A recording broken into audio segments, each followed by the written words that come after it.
we only have what Jerome cited in his commentary on Daniel. Jerome said, "On the other hand, Apollinarius of Laodicea, in his investigation of the problem, breaks away from the stream of the past and directs his longing desires towards the future, which very unsafely venturing an opinion concerning matters so obscure." So, we already know that we have another unique system on our hands here. And if by chance any of those of future generations should not see their predictions of his fulfilled at the time he set, then they should be forced to seek for some other solution and to convict the teacher himself of erroneous interpretation. So, this already tells us that Apollinarius' system goes past 400 AD in the time of Jerome, and Jerome advises his readers that those living in the days that Apollinarius predicts that the 70 weeks will conclude is that if the events don't happen as he predicts they should, then the reader should drop Apollinarius and his views altogether. And this is the same advice we should be giving to the groups whose views stem off of the Millerite movement from the mid-19th century. Jerome continues on.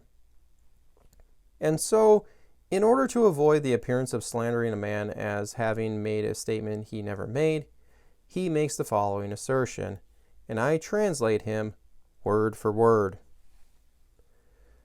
To the period of 490 years, the wicked deeds are to be confined, as well as all the crimes which shall ensue from those deeds. So, we know that Apollinarius took the weeks of years interpretation. He continues on.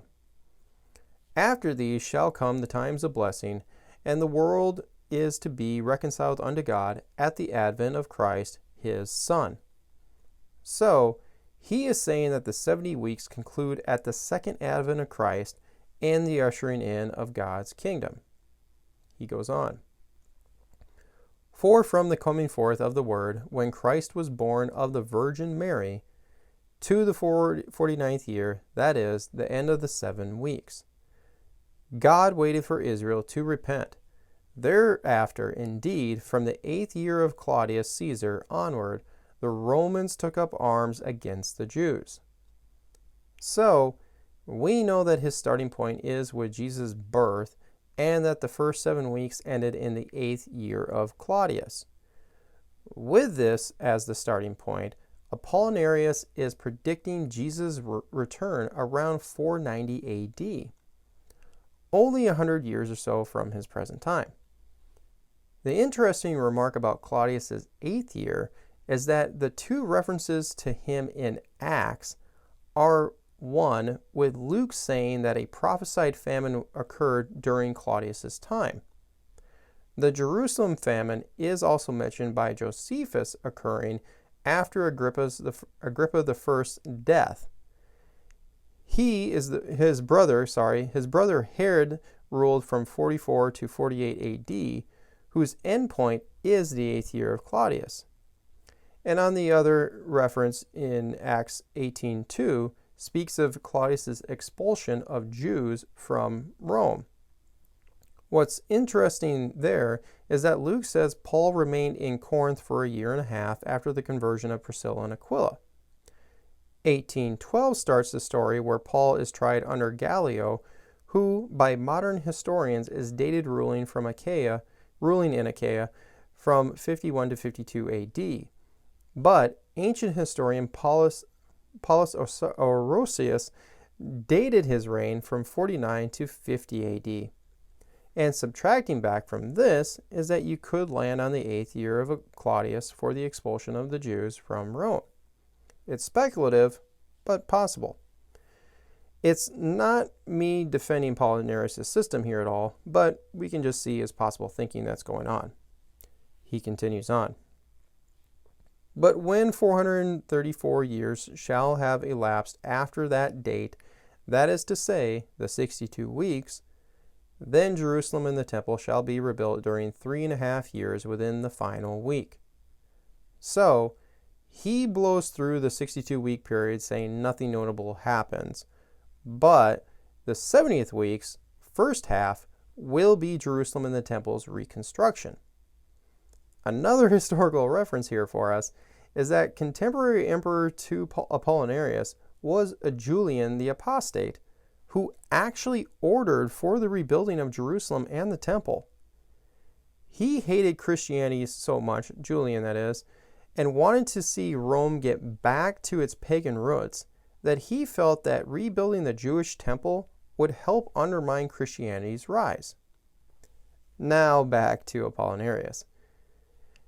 We can add these 2 points to his system now that lets us know that he saw the 70 weeks as continuous without any gap involved. That means that he was predicting the reconstruction to begin in roughly 482, which is why Jerome said that if this doesn't come to pass, then those future generations should toss Apollinarius' view in the trash. Completing his 70th week view is that he said that Elijah would return would take place. This is drawing upon Malachi 4:5-6, where God says he will send Elijah prior to the day of the Lord judgment period.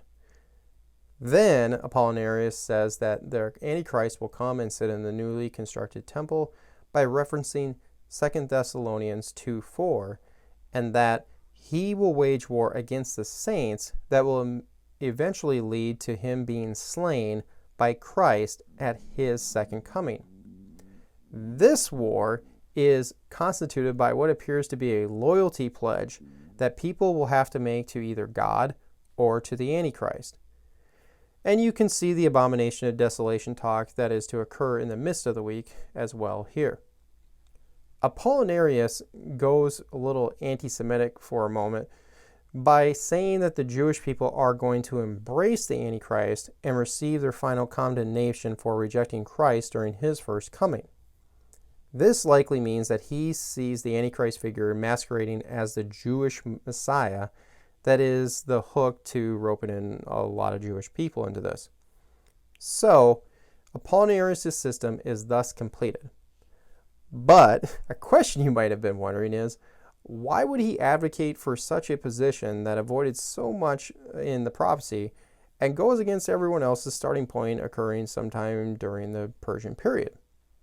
Well, Jerome says that Apollinarius was pulling from Africanus' chronology and that it proved that the 70th week finishes out at the end of the world, or we could say today, the present age. Now, remember that Africanus held that there was 5,500 years to the birth of Christ.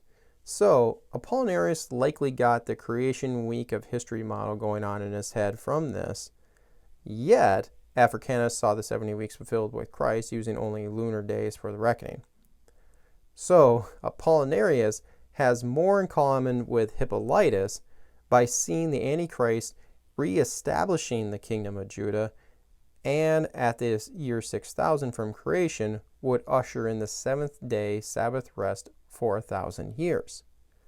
This resulted with Hippolytus planning the nativity around 5500 and predicting the final week around 500 AD that would end the present age. Jerome said that Apollinarius rejected the possibility of there being a gap in the weeks and that they must remain continuous or join together. What this tells us is that Apollinarius started with the end of the world mindset having to occur at this year 6000 from creation. We need to pause here for a second and just ask, is this eisegesis or exegesis? Eisegesis would be the answer.